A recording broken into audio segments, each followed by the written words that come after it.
arguing or how they were divorcing, but mine were still, annoyingly in love with each other. They seemed actually boring, too. I remember when I was 13, my friend's dad had a bit of a midlife crisis and bought a motorcycle. Another one went off with his friends to the Himalayas to climb some mountains and came back all tanned with souvenirs and photos. But my dad liked doing the same thing week in and week out. He'd work 7 until 7, including his commute, 5 days a week. Then it would be sports on Saturday, dinner on Sunday, and then he'd do it all over again Monday to Friday. He had a lot of friends. People from work or people from college, with me and my siblings getting to know one or two of them pretty well. Now, there was one guy, whose name was Carl, who me and my sister nicknamed Carl with the funny shoes.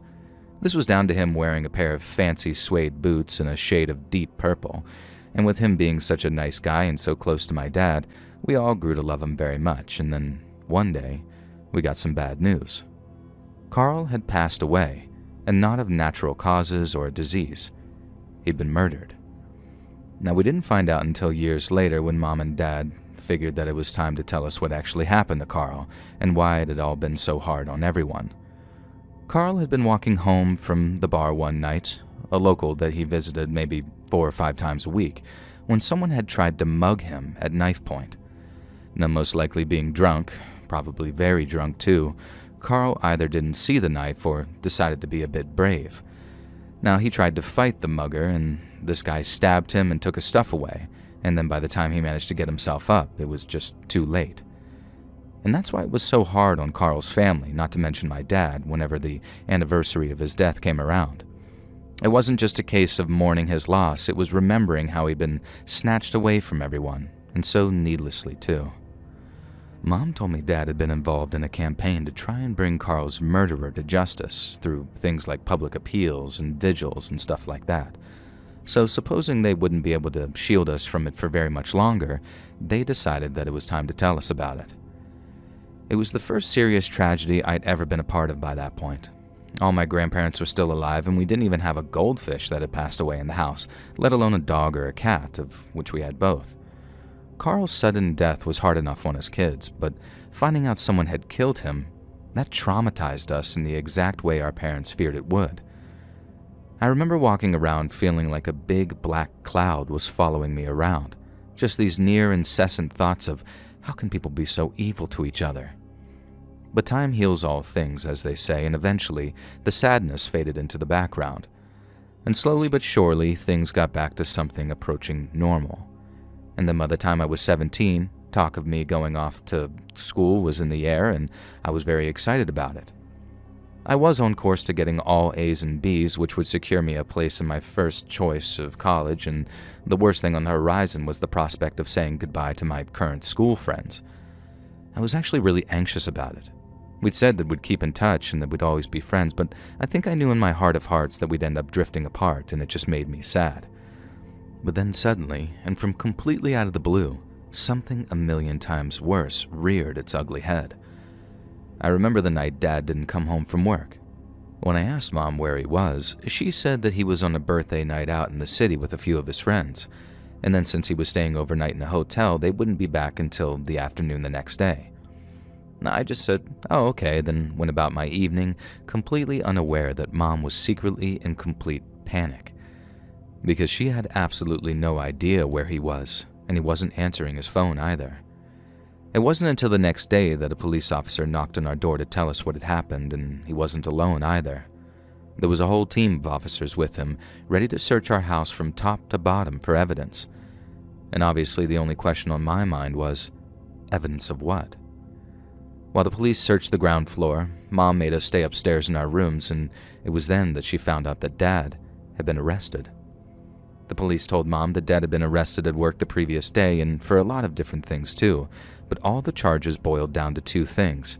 First, Dad was accused of trafficking Schedule I narcotics into the country on a massive scale, and secondly, Dad was being accused of conspiracy to commit murder. Mom couldn't believe her ears, and she never truly believed it until maybe the second or third time she spoke to my dad. The first time he denied everything and said it was all just a case of mistaken identity. But then I suppose after his lawyers told him just how messed up he was, the jig was up and he had to admit it. You see, despite looking pretty boring, my dad had something of a secret identity. He went by a certain username on something called Enam, which is or was like an encrypted messaging or phone service used by all kinds of very dodgy characters. He was known by this username to all kinds of people across the country who only knew him by that name and very little else about him. And to them, he was a man that could have pretty much any kind of narcotic delivered to them and practically to their doorstep too, like a literal Amazon for drug dealers. He'd been doing it for years too, stashing away the money in some account my mom didn't know about, and she didn't search his office like the police did, and why would she? She trusted this man to tell her everything. But even with how bad all the drug stuff was, it didn't shock Mom anywhere near as much as the conspiracy to murder, and mostly because of who it involved. At the time, I thought conspiracy to murder was only when someone hadn't been killed yet and the potential killers were only in the planning stages. But it also applies in retrospect too, and if the police can prove someone had a hand in the planning of someone's murder, they're charged with said conspiracy. Well, after decrypting these messages, the police found that Dad did truly have a hand in someone's murder. That of his business partner, after a mutual associate suspected him of skimming hundreds of thousands of dollars over the course of their arrangements. And that business partner was Carl with the funny shoes. His death hadn't been a robbery gone wrong. It had been bought and paid for by my dad and the people he did business with after they secured concrete proof that Carl had been stealing. I can't blame my dad for being angry, but having him killed, words can't explain how that felt for us. I'd watched my dad at Carl's funeral, hugging his family members and consoling his wife, and I know I was only young, but never once did I suspect him of feeling anything other than genuine grief. Mom thinks Dad was a psychopath, maybe a clinical kind, that learned how to mimic human emotion even though the only person he really cared about was himself. To her, that's the only thing that explained why he was okay with planning the murder of his best friend, or one of his best friends anyway. But sometimes I suspect it was more than just a case of get rid of Carl.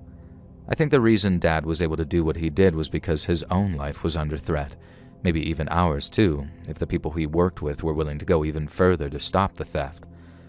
I think it was a case of them saying, the best way to prove that you weren't in on it is to help us get rid of the thief.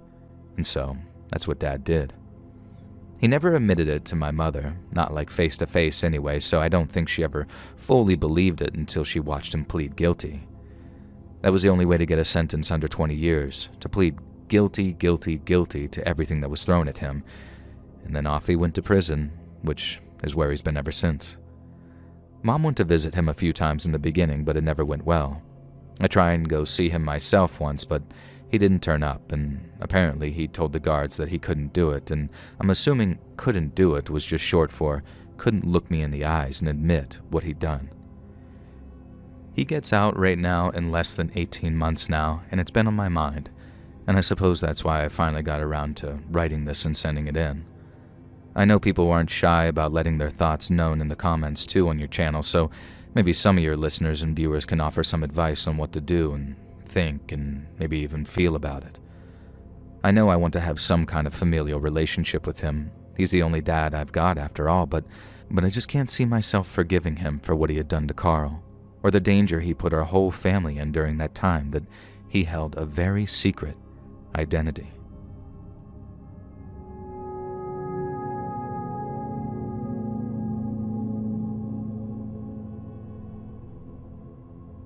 I grew up in Melbourne, Australia, and it's safe to say my childhood was quite a rough one. I don't want to give you the whole sob story, that's not what this is about, but I went from an unhappy kid to an unhappy teenager, and then I got addicted to heroin. And the only thing that made me unhappy then was not having any heroin. I didn't need to swallow my pride to start robbing houses. I didn't have any left by the time that I'd run out of things to sell. I was a 26-year-old man with nothing to lose but my life and my freedom, and since neither really mattered to me anymore, I took every available opportunity to make some cash. Like this one time when a junkie mate of mine sniffed out a potential score while mooching off his brother-in-law.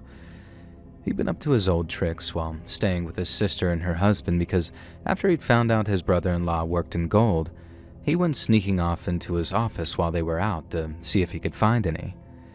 There obviously weren't any gold bars sitting around this bloke's desk, but junkies don't give up easily, so he went through this guy's entire setup before he came across something useful. And was it ever?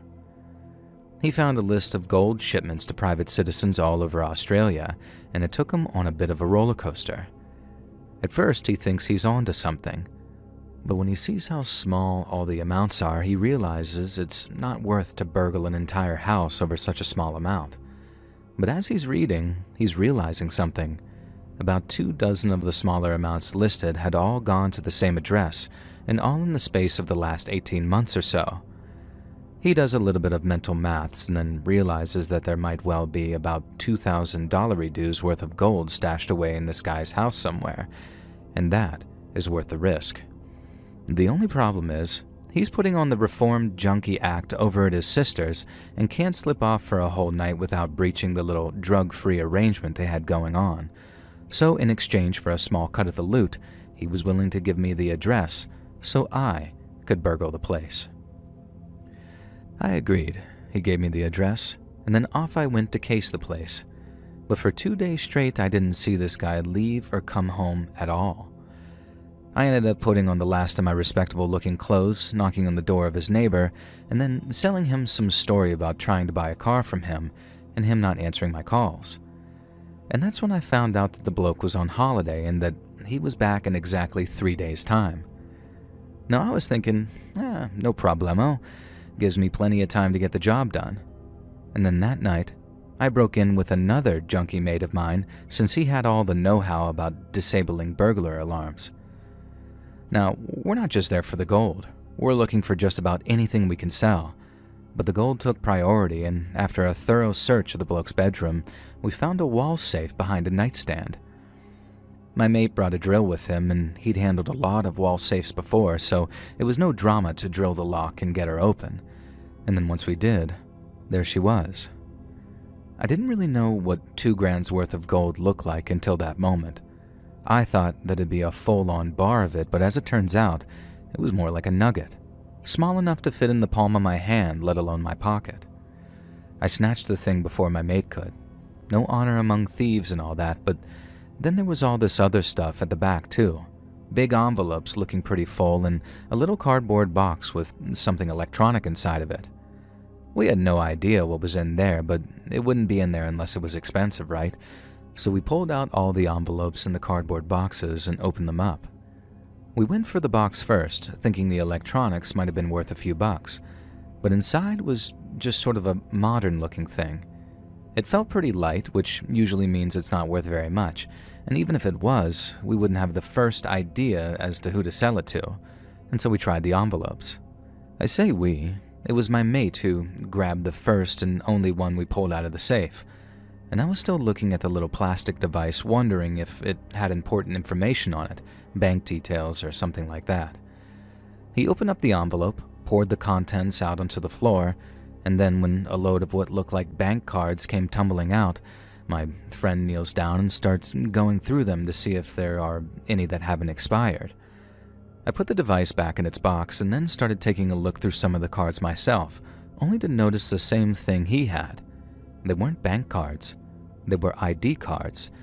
And they weren't just old IDs either. They were passports too.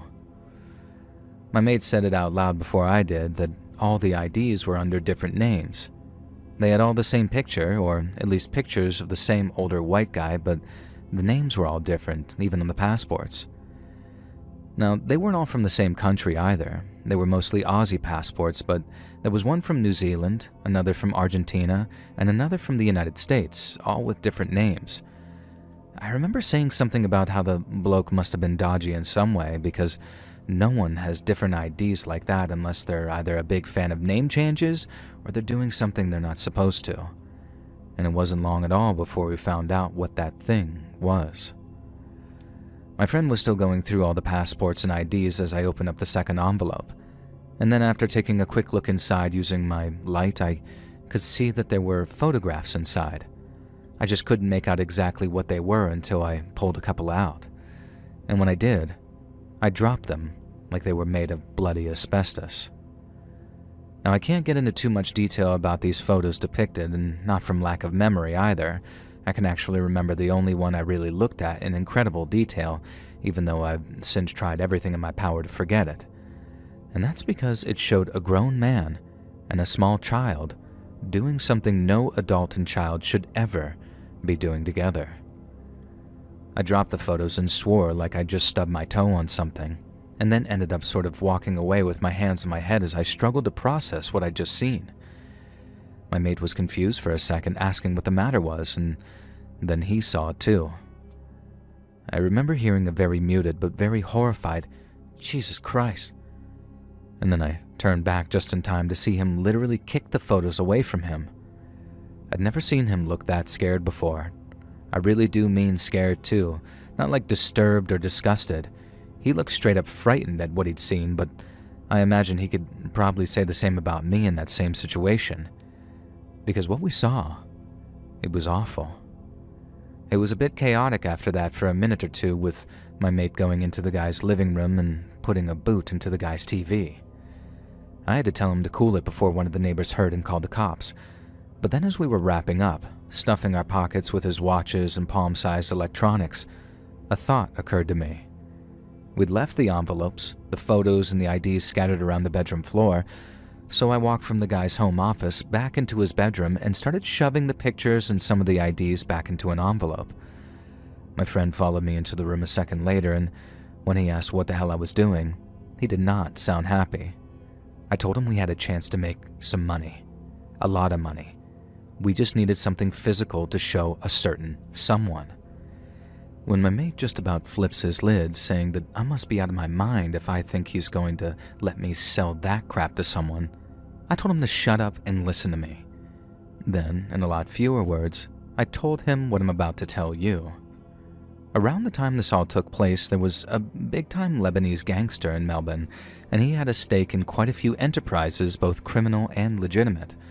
Now, this gangster had a nephew, one I'll just call Leb, who acted as one of his most trusted lieutenants, and this guy was a real enforcer type. Everyone was scared of him, and for bloody good reason, too. The fella was an absolute psychopath, and he loved hurting people.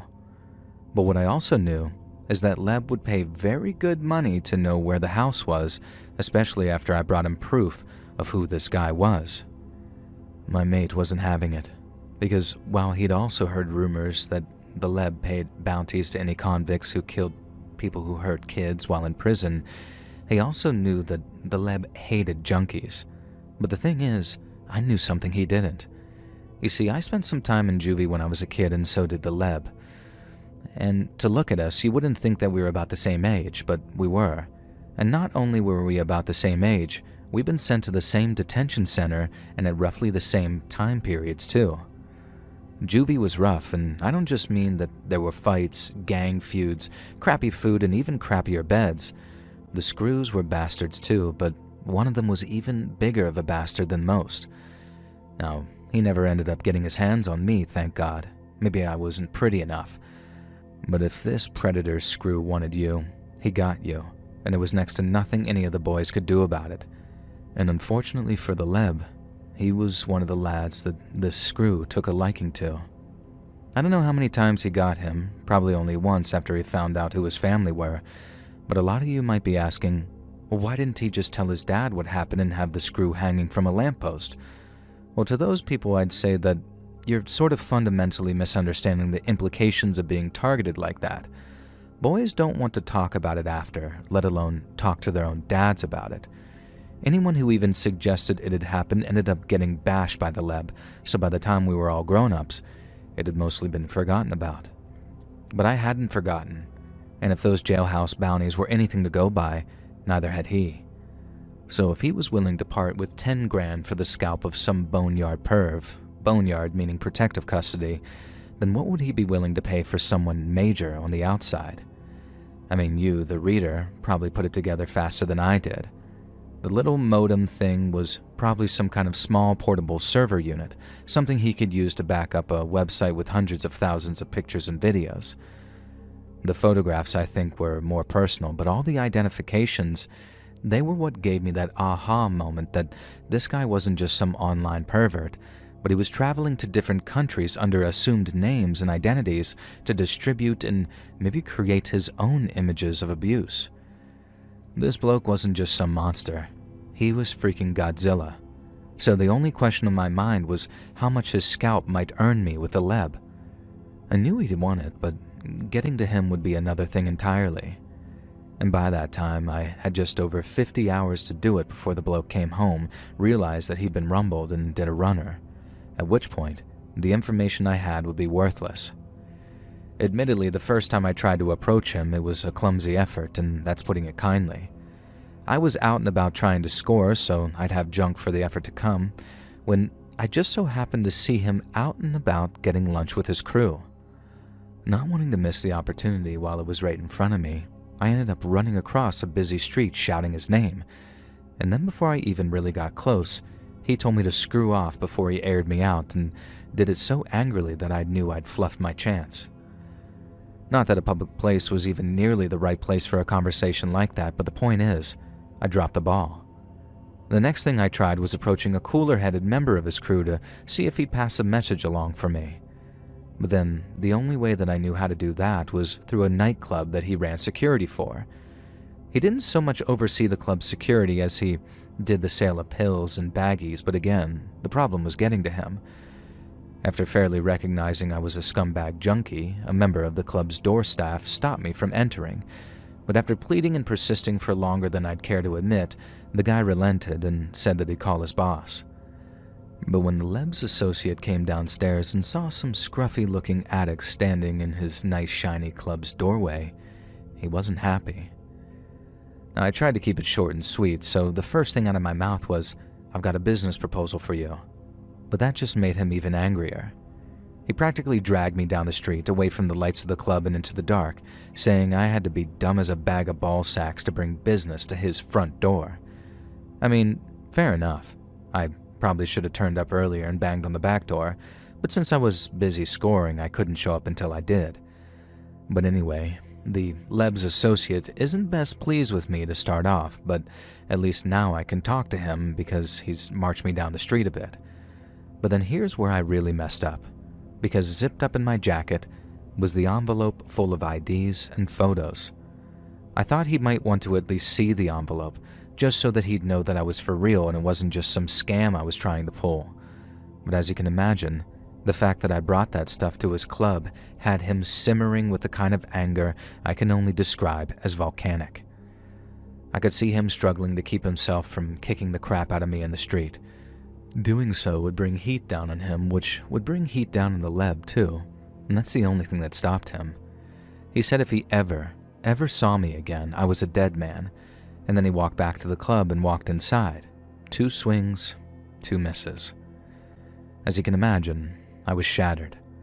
I only had about 30 hours left by then, and I was quickly running out of options, so the fact that I'd mishandled 2 of them, let's just say that I wasn't taking it very well. I needed a fix, and I needed it badly, but I also knew that spending time nodding out under a bridge probably wasn't the best use of it.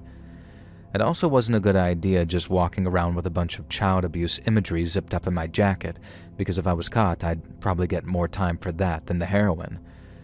And so, with all that going on through my head, I made an executive decision. I was going to head directly to the Leb's house, get inside somehow, and talk to him directly. Pretty much anyone who was anyone knew where the Leb lived, and even though he lived in one of the nicest suburbs in Melbourne, his place made all the other homes look like dollhouses. It was in this big compound with high walls and a solid electronic gate at the front, not a barred one. The house was a floor taller than everyone else's, but the top had these big panel glass windows, almost like a watchtower so we could look out over the city and see who was coming. But I couldn't have that. I couldn't have anyone see me coming or I'd never get inside. And so I went right around the back of the place, out to this little strip of bushland where the back wall was, and then I climbed a tree, lowered myself onto the top after scrambling along one of the thicker branches, and then dropped down into the Leb's backyard. It was about 2 o'clock in the morning by that time, so very dark out and very quiet too, as I crept through this big, beautifully tended garden. I kept my eyes peeled for any security on patrol, but then, as I'm creeping towards the pool, I look up, and there on the other side, sitting in a lounge chair, is the Leb. He hadn't spotted me, and I obviously didn't want to scare him either, so the only thing I could think to do was stop creeping, stand straight up, and then walk really slowly along the path until I was lit up by the pool lights. And then once I'd done that, I said his name to get his attention. When he heard me speak, he didn't jump. He just very calmly stopped puffing on what looked like a joint, and then turned to me and spoke a soft greeting in the form of, "Oh, it's you." He was as cool as a cucumber, not remotely scared or concerned, even when an almost total stranger was standing just a few feet away from him. I could have had a knife, a gun, or anything, but he just sat there eyeing me up almost curiously before asking me, "So what can I do for you then?" I started explaining I had some information that he might be willing to pay for, info that would be dear to him, as I put it. It might sound bizarre, but after searching for him high and low, when it finally came time to talk, I could barely get the words out. I could barely bring myself to say crap I needed to, and I tried and tried, beating around the bush until suddenly, I couldn't anymore. A member of the Leb's personal security team suddenly walked out of the back door, blowing on a hot cup of something to cool it down. It was actually quite comical looking back on it because when he appeared, the Leb suddenly cut me off with a sort of, "Excuse me, mate," and then turned to the bloke with a hot cup of coffee and said, "Bloody hell, Lenny, what the F am I paying you for, mate?" He then gestured to me, and Len put his cup down, and then as much as I tried to accelerate the explanation process, it was too late, and within seconds, Len had me in a chokehold. When Len asked what he should do with me, the Leb basically said, "Kill him, do it nasty too, and then dump him somewhere public with a sign stabbed into him. Everyone should know what happens to a junkie that breaks into my house." And as I was being dragged away by Lenny, the security bloke and one of his mates, I sounded like I was stark raving mad. I was shouting about photos and passports and burglaries in the club, and none of it made sense. And then I remembered something. Back in juvie, the Leb had a nickname. I won't say it, but I remembered it, so I said it, and I said it loud. When the Leb called out for them to stop and let go of me, I felt a wave of relief wash over me, the likes of which I'd never experienced before and haven't experienced since. I could tick off all the cliches like feeling weak in the knees or breaking out in a cold sweat, but for me, it felt like God just winked at me, saying, "You're all right, mate. I've got you." I turned around, absolutely shaking, then was finally able to take the envelope out of my jacket, tell him why I was really there in just half a dozen words. "I got a predator for you." The Leb sat me down as he peered into the envelope. He didn't take any of the photos out, but he saw them, and all I remember thinking was, he's not scared at all. But then again, it wasn't the first time he's seen it, if you know what I'm saying. He was way more interested in the IDs, and like me, they're definitely what convinced him that this guy was like a major figure and not just some small-timer. Also, none of the addresses on the IDs were the one we burgled. There had been some with that address, but I'd removed them so as not to give it away. The Leb asked about it too and said that he could just try all those addresses until he found them, but I promised him that wasn't the case. And while I wasn't after a heap of cash in exchange for my services, a generous enough amount would most definitely loosen my lips. I obviously didn't quite phrase it like that. I was so frightened that I was monosyllabic, but I did think that I made a very persuasive argument my own special way. The only trouble was, the Leb didn't see it that way at all. I remember him going very quiet when I started talking about money, a tried and tested negotiation technique to try and force me to lower my price sort of thing. I hadn't actually named a price, but his attempt to sweat me worked anyways, and I ended up proposing a split. A bit of money now, and the rest when my info comes good and he bags himself a predator to string up or burn or God knows what with. But like I said, the Leb had other ideas. We'd already had a little catch-up after I'd used his nickname from juvie.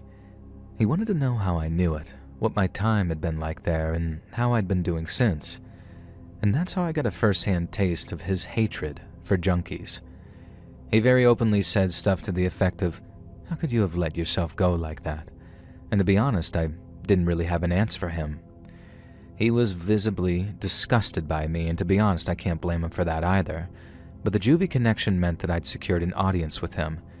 Yet although he'd looked through the envelope and decided he did want the guy's address, he didn't want to offer me a single cent for it, and instead, he proposed another trade. Give him the address, or die.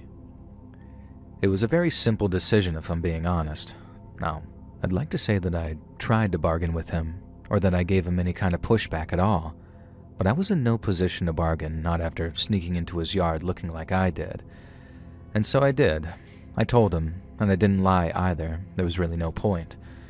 If the Leb wanted me found after sending him to the wrong address, he'd have me hunted down and skinned.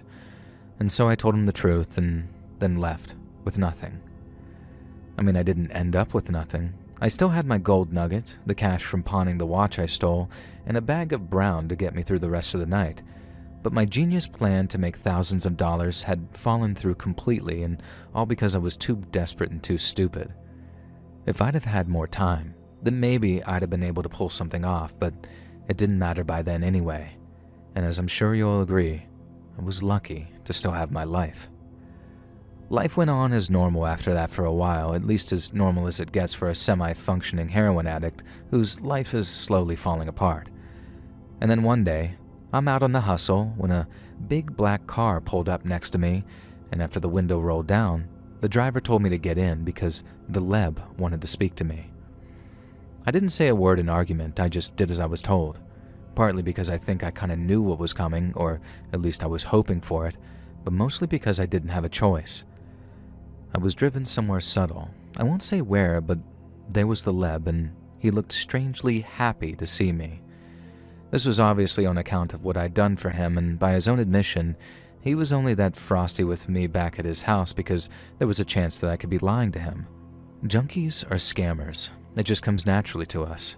We lie to make money, we lie to keep secrets, and sometimes we lie just for the hell of it because who cares, you know? But in my case, every word I told him was true, and when he sent his boys over to the address I'd given him, they saw it all for themselves. When he got the word, the Leb had them camp out in the bloke's house until the next morning, when the guy was due home. And then after he walked inside, totally oblivious to what had been going on back in Oz, they nabbed him. The Leb told me he lasted for days before his heart finally gave out. I wasn't kidding when I said the Leb was a psycho, and the whole time he's telling about it, he's laughing and doing little impressions of the guy as he's being tortured. Now, I'm not a squeamish person either. I mean, you don't get many squeamish junkies at all, really, but even I was thinking, bloody hell, mate, as he's telling the story. Yet regardless, he was very happy that I'd gone to him with the address. Very happy. But not just because he'd had the chance to get a little bit of payback, but because he got his hands on that bloke's computer. He paid some computer guy to go through it, just in case there was anything on there that he could use. And that's when he finds a list of bank details, all belonging to the people who paid for pictures and videos which showed those images.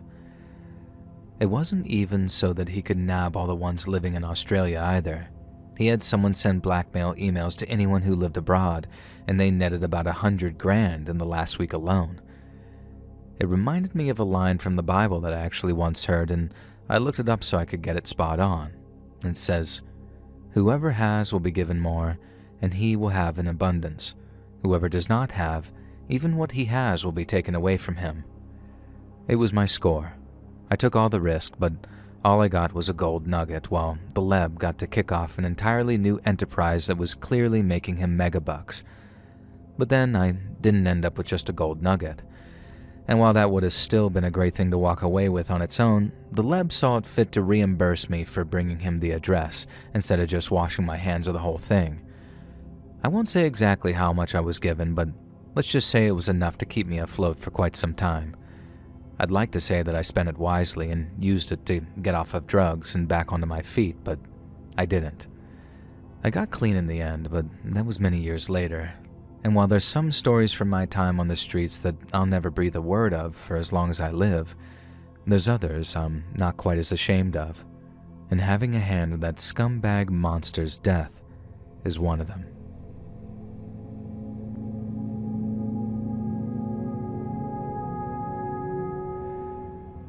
My grandpa came over to Cuba from Spain in the late 40s after the war ended. And although Spain wasn't a part of it, he grew up hearing all about it on the radio at the hotel that he worked at. You see, just because Spain didn't take part in World War II, they didn't exactly escape that period unscathed. They had their own civil war in the mid-30s, and it was a really bad one too. The country lost a lot of good men, and from all over as well. So when all was said and done, there just weren't enough good workers available to fill all the jobs. And that's how my 13-year-old grandfather ended up working as a bellboy in this fancy Madrid hotel. It was a real old-fashioned setup, both in the architecture and the job description, and my grandpa was a live-in bellboy, and that's half the reason that his mom pushed him to apply. She loved him plenty, at least that's what he told me, but she was also a war widow who could barely afford to feed any of my great-aunts and uncles, who were in some cases considerably younger than my grandpa. And so off he went, from this little village just outside Madrid to one of the city's fanciest hotels, and from what he told me, it was like going from living in a hut to living in a palace. Now, even though he lived in the staff quarters where conditions weren't nearly as nice as the guest rooms, he got to do stuff like sleep on a featherbed with pillows, take hot showers every day, and eat at least 2 sit-down meals, one in the morning and one at night. It was a quality of life his mother never could have provided him. And so while he missed his mom and siblings very much, Grandpa said such luxury was easy to adjust to. His quality of living might have improved dramatically, but his bosses worked him hard for the privilege, and as a bellboy, he had to do a little bit of everything. Grandpa said that he didn't mind working hard. He was used to that. He said the only really downside were rude guests who treated him and the hotel's other staff like something they found stuck to the bottom of their shoes. They had all kinds of fancy people from all over the world staying there. Diplomats from the Americas, royalty from Europe, as well as many, many members of the Spanish aristocracy. But no matter where they were from, or who they prayed to, or how they made their money, my grandpa said that they could always be divided into one of 2 categories: the kind and the a-holes. And the man from Lisbon most definitely fell under the kind category. Grandpa said that one morning in the summer of 1940, a very smartly dressed Portuguese man checked into the hotel. Grandpa could tell that he was Portuguese from the way he spoke Spanish, like his accent, I mean, and from the way he dressed, and he seemed either very wealthy, very important, or both. He introduced himself as Mr. Felix, said that he'd been staying in Madrid until some business was concluded, and then my grandpa was given the job of taking his bags up to his room. Some guests would simply watch as Grandpa struggled with the heavier bags, but Mr. Felix insisted on taking up the heaviest one personally. He was strong and gentle and smelled of expensive cologne, and then once his services were no longer required, he slipped my grandpa a few pesos to say thank you. That was only the 2nd or 3rd time Grandpa had ever received a tip from anyone, but he assured me that Mr. Felix's generosity wasn't the only thing that made him so popular. He was gracious with all the staff, and he was generous with compliments, and he had a way of making you feel at ease, even though he looked like he might be the prince of such and such place. Mr. Felix was staying indefinitely, much to everyone's delight, since he didn't quite know when his business in Madrid would be completed. So he was still a guest of the hotel when a delegation of German scientists arrived from a Berlin university. They were there to meet with a group of Spanish scientists, with discussions taking place in the hotel's conference room, and although my grandpa had absolutely no clue what they were talking about, it seemed like they were some very smart people. They'd spend all morning in the conference room, taking a short lunch in the hotel's restaurant, and then return to the conference room for more of that fancy science talk that my grandpa couldn't understand. But then in the evening times, even if they all went out to dinner someplace in the city, they'd always return to the hotel bar for brandy and cigars. Mr. Felix also liked to hang around the hotel bar after dinner, and with him being such a friendly, sociable kind of guy, he gets talking to all these German scientists about who they are and what they're doing in Madrid.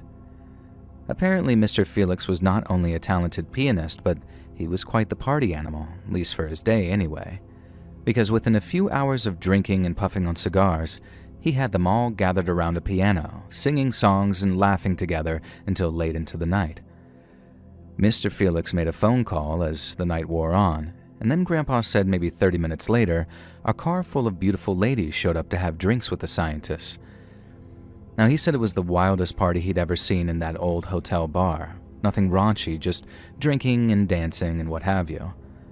But inevitably, when the party was over, and such is the way of the world, some of those young ladies just so happened to accompany some of the Germans to their rooms. Maybe an hour or so goes by, and my grandpa used to work the night porter shift sometimes, and he's sort of sitting in the lobby trying to stay awake when he hears a scream. He and this other member of the hotel staff go running upstairs, only to find one of the young Spanish girls out in the hallway, sobbing her eyes out and nothing but her delicates. The scientist that she'd been with had carried on drinking while back in the room, and then, after walking out into the room's balcony, had started serenading Madrid's sleeping citizens. His lady friend tells him to come back to bed and that he'll fall over the balcony if he's not careful. She said he spun around on the spot like he was about to start singing to her, but then after leaning back on his little spin a little too hard, he lost his balance. He fell back, hitting the railing so hard that the momentum just carried him over, and then down he went, all 4 stories, but not quite to his death.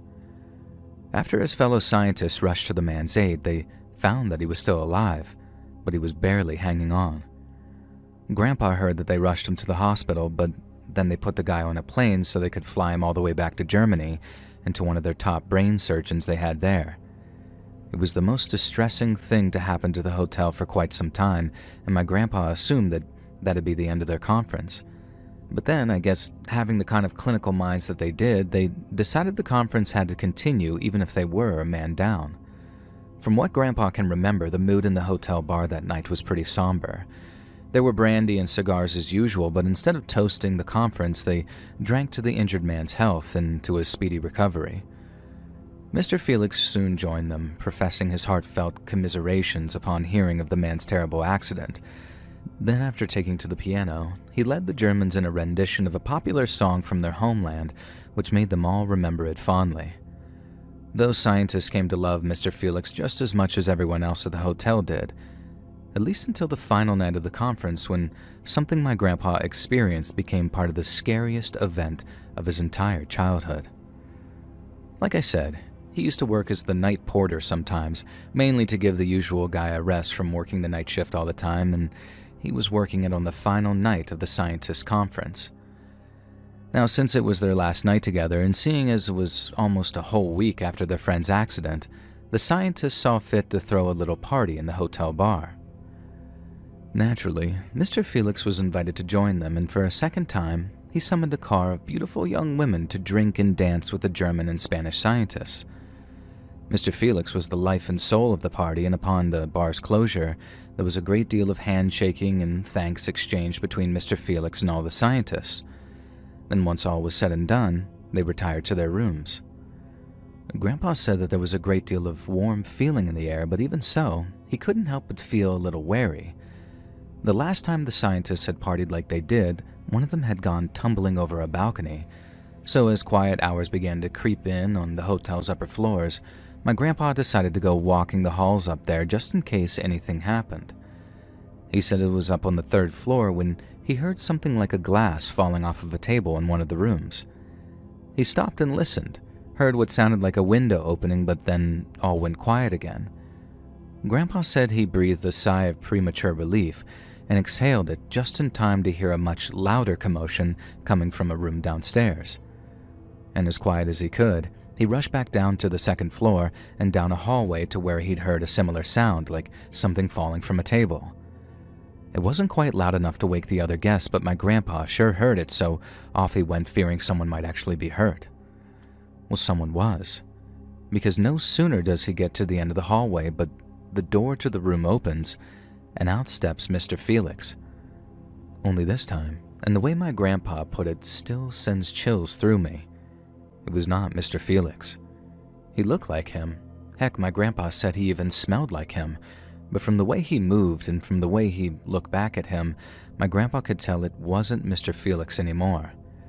It was his whole demeanor, like he'd taken off a mask of his own face, and it scared the hell out of my 13-year-old grandfather. Oh, and That's before he saw the bloody knife in Mr. Felix's hand. Grandpa said that he'd been scared to death as it was, but seeing that knife had him running through the hotel hallways until he found a service closet to hide in. From the way Mr. Felix had been looking at him, Grandpa said that he was convinced that he'd hunt him down and that he'd hear his heavy footsteps coming up the hallway any minute. But he didn't. There was just silence for what seemed like hours until he heard the sound of the other night porter who'd come looking for him. Apparently, the other guy liked to take naps on shifts, so Grandpa really was hiding up there for about an hour before the other guy came looking for him, and that's when the crap hit the fan. 2 of the German scientists had been murdered, one on the 3rd floor and one on the 2nd.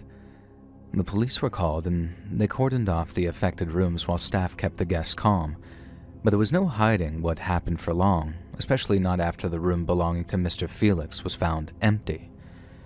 The police searched high and low for him, but he was nowhere to be found.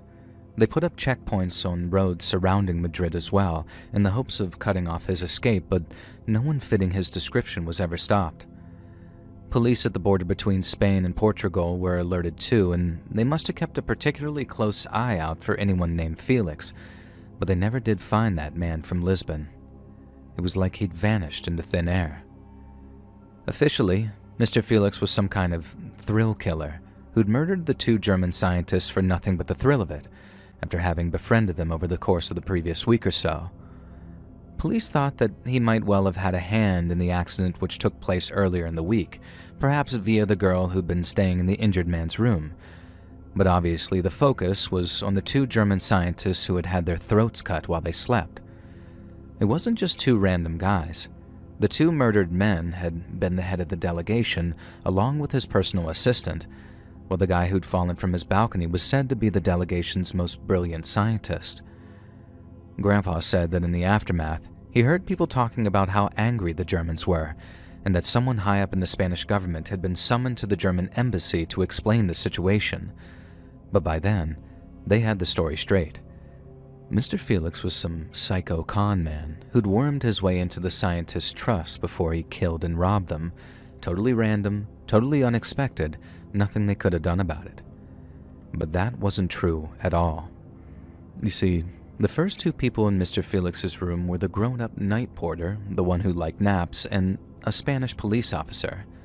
The cops knew it was that delegation of German scientists that had been affected, so they were all well aware that, depending on what they found, the murders could turn into a diplomatic crap storm of epic proportions.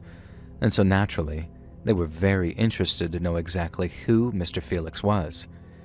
He'd left all his Portuguese identifying papers with him, his passport, his travel papers, even an insurance policy filed under that same name.